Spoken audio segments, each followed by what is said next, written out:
வணக்கம். இது Aarthi cafe. Summer special coolers. அதில் இன்றைக்கி நம்ம என்ன பார்க்க போகிறோம் அப்படின்னா, இளநீர் நொங்கு ஜூஸ் செய்ய தேவையான பொருட்கள்.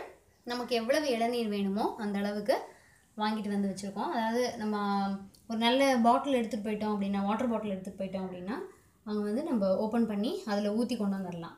எல்லாருமே நம்ம வெளியில் வந்து போய் குடிக்க முடியாது. இல்லை வீட்டில் இருக்கிறவங்களுக்கு நம்ம இப்படி தான் வாங்கிட்டு வருவோம். ஸோ அந்த மாதிரி வாங்கிட்டு வந்த இளநீர் தான் நான் எடுத்து வச்சுருக்கேன்.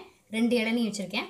ஒரு 3 நொங்கு, தோல் உரிச்ச நொங்கு ஒரு 3, எலுமிச்சை ஒரு மூடி, 2 சிட்டிகை உப்பு, 4 டீஸ்பூன் சர்க்கரை. சர்க்கரைங்கிறது நம்மளுடைய ஆப்ஷனல், போட்டுக்காமையும் இருக்கலாம், இல்லை வெல்லம் அந்த மாதிரியும் யூஸ் பண்ணிக்கலாம். ஸோ இப்போ நான் ஏன் சர்க்கரை எடுத்திருக்கேன் அப்படின்னா, நல்ல விளைவிளையர்னு இருக்கும். அதனால் நான் இந்த இதுக்கு வந்து சர்க்கரை யூஸ் பண்ணுறேன். ஸோ இப்போ நம்ம என்ன பண்ணலாம் அப்படின்னா, இந்த நொங்கை மிக்சியில் அடிச்சுப்போம். நான் இப்போ வந்து மேலே கொஞ்சம் அடித்து முடித்ததுக்கப்புறமா கட் பண்ணி போடுறதுக்காக ஒரே ஒரு நொங்கு மட்டும் பாக்கி எடுத்து வச்சுட்டு பாக்கி 2ஐயும் மிக்சியில் போட்டு அடித்து இந்த இளநியோட கலக்க போகிறேன். ஸோ அந்த நொங்கோட நம்ம என்ன சேர்த்துக்கலாம் அப்படின்னா, உப்பையும் சர்க்கரையும் சேர்த்து அடிச்சிடலாம். அந்த 2 சிட்டிகை உப்பு, 2 நொங்கு, சர்க்கரை போட்டு கொஞ்சம் இளநீ ஊற்றி நல்லா அரைச்சி எடுத்துட்டேன். இந்த ஒரு நொங்கு வந்து குட்டி குட்டி பிட்டாக கட் பண்ணி வச்சுருக்கேன்.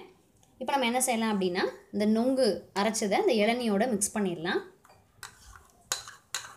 நம்ம வந்து டக்கு டக்குன்னு சாப்பிட்றது ஒரு வகை அப்படின்னா, இந்த மாதிரி டேஸ்ட் வந்து நம்ம பண்ணி பார்க்கும்போது டிஃப்ரெண்ட்டாக கிடைக்கும். ரொம்ப ரொம்ப சூப்பராக இருக்கும். இதில் வந்து ஐஸ் க்யூப்ஸ் போட்டுக்கிறதும் போட்டுக்காததும் நம்மளுடைய இஷ்டம்தான். ஏன் அப்படின்னா, இளநீரை நொங்கையும் அதனுடைய ஒரிஜினல் சில்னஸோடு குடித்தோம் அப்படின்னா ரொம்ப சூப்பராக இருக்கும். இப்போ இதில் வந்து நம்ம என்ன செஞ்சிடலாம், அந்த ஒரு மூடி எலுமிச்சை சாறை பிழிஞ்சிடலாம். டைரெக்டாக அப்படி நம்ம ஒரு வடிகட்டி வச்சு பிழிஞ்சிட்டோம் அப்படின்னா ஈஸியாக இருக்கும். ஸோ இப்போ அதை வந்து நம்ம பரிமாறுறதுக்கு ரெடி ஆயிடுச்சு.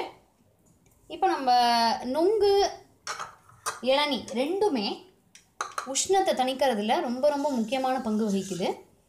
குளிர்ச்சி, ரொம்ப குளிர்ச்சி இளநீரும் நொங்கும். ஸோ இளநீர் வந்து நம்ம இளமையை பாதுகாக்குது. அதே மாதிரி நம்மளுடைய கல்லீரனுடைய வளர்ச்சியை வந்து அது செயல்படுற அந்த திறனை வந்து அதிகரிக்குது. இளமை ரொம்ப முக்கியம் இல்லை. ஆனால் நிறைய நாள் நம்ம வந்து இந்த வெயில் காலத்தில் ஒரு நாளைக்கே 2 இளநீர் குடிக்கலாம் தாராளமாக, வெயிலில் அலையிறவங்க. ஸோ அந்த உடல் உஷ்ணத்தை தணித்து நமக்கு வந்து நல்ல பாதுகாப்பு அளிக்கக்கூடிய மினரல்ஸ், விட்டமின்ஸ் எல்லாமே இந்த 2லேயுமே இருக்குது. ஸோ அதனால் கண்டிப்பாக நம்ம வந்து வாங்கி அதை டைரெக்டாக சாப்பிட்றது ஒரு வகைனாலும் இந்த மாதிரி அதனுடைய 2ம் கலந்த சுவையை கண்டிப்பாக நம்ம அனுபவிக்கணும். ஸோ அதனால் இதை கண்டிப்பாக ட்ரை பண்ணி பாருங்கள். இப்போ இதை வந்து நம்ம பரிமாறிடலாம். இது எதுவுமே ஐஸ்க்கு எதுவுமே நான் சேர்க்கலை, பட் ரொம்ப சில்லுன்னு இருக்குது, சூப்பராக. வாங்கிட்டு வந்த உடனே நான் வந்து இதை ப்ரிப்பேர் பண்ணுறேன். நான் வெயிட் பண்ணல, உடனே ப்ரிப்பேர் பண்ணுறேன். ஸோ ரொம்ப சில்னஸ் வந்து ஜாஸ்தியாக இருக்குது. இயற்கையான ஜில்லிப்பு இது. ஸோ இதில் வந்து நம்ம கட் பண்ணி வச்சுருக்க நொங்கு பீசஸை இதில் போட்டுடலாம். போட்டுட்டு நம்ம அப்படியே அதை குடித்தோம் அப்படின்னா வாயில் அங்கங்கே அப்படியே நொங்கு வந்து நமக்கு கிடைக்கும். அதை அப்படியே அழகாக மென்று சாப்பிட்டுட்டே குடித்தோம் அப்படின்னா அந்த அலாதி சுவை தனி. இயற்கையே நமக்கு அளிச்சிருக்க ரொம்ப அருமையான விஷயம் அது.